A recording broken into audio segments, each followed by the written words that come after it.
लोकसभा चुनाव की मतगणना के बीच अलग अलग राज्यों से मिले जुले हुए परिणाम आ रहे हैं। अभी तक जो रुझान आए हैं वो लगभग सभी सीटों पर आ चुके हैं, जिसमें से 294 सीटों पर एनडीए गठबंधन आगे चल रहा है और 232 सीटों पर इंडिया गठबंधन।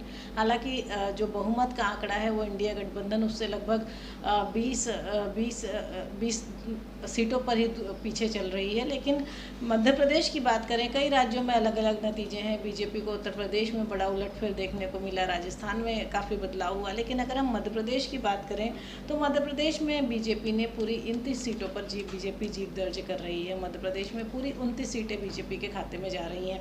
हालांकि देश में जो 400 पार का नारा दिया था बीजेपी ने, उस बहुमत पे तो एनडीए और बीजेपी दोनों ही नहीं फिलहाल पहुंचते हुए दिखाई दे रहे हैं। लेकिन मध्य प्रदेश में बीजेपी ने जो 29 कमल खिलाने का संकल्प लिया था वो लगभग अब पूरा होता हुआ दिखाई दे रहा है। मध्य प्रदेश में मुख्यमंत्री डॉक्टर मोहन यादव के नेतृत्व में पहला चुनाव था और पहली बार ही ऐसा मौका है कि पूरी 29 सीटों पर बीजेपी ने जीत दर्ज करी है। इसमें से कांग्रेस के कई दिग्गज नेता मैदान में थे जिनको हार का सामना करना पड़ा।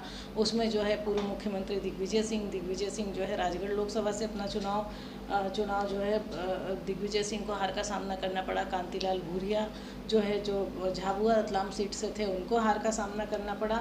और वहीं सबसे बड़ी बात ये रही कि इसमें सबसे बड़ी चीज़ छिंदवाड़ा सीट की थी। छिंदवाड़ा वो सीट थी जो कांग्रेस की परंपरागत सीट थी, या कह सकते हैं कि वो नाथ परिवार की परंपरागत सीट थी।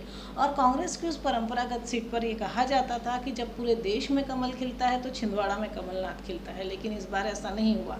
छिंदवाड़ा सीट भी जो है बीजेपी ने जीत ली, तो इस बार छिंदवाड़ा में कमलनाथ नहीं बल्कि कमल खिला है। वहीं हम बात करेंगे कि अलग अलग जगहों से जो है विदिशा से जो है पूर्व मुख्यमंत्री शिवराज सिंह चौहान बड़ी लीड लेते हुए दिख रहे हैं।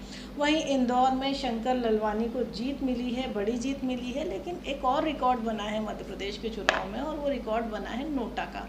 मध्य प्रदेश में देश में शायद सबसे पहली बार नोटा को इतने ज़्यादा वोट मिले हैं, और ये वोट तकरीबन 1,95,000 तक थे। तो कुल मिलाकर भले ही एनडीए 400 पार का नारा नहीं पूरा कर पाया हो, लेकिन मध्य प्रदेश में इस बार इन चुनाव में, लोकसभा चुनाव में कई रिकॉर्ड बने, जैसे कि पूरी 29 सीटों को जीतना, देश भर में नोटा को सबसे ज़्यादा वोट मिलना, और इसके साथ साथ जो है अपना उस टारगेट जो 29 सीटों को लेकर बीजेपी चली थी, मध्य प्रदेश बीजेपी, उसको उन्होंने पूरा भी किया है।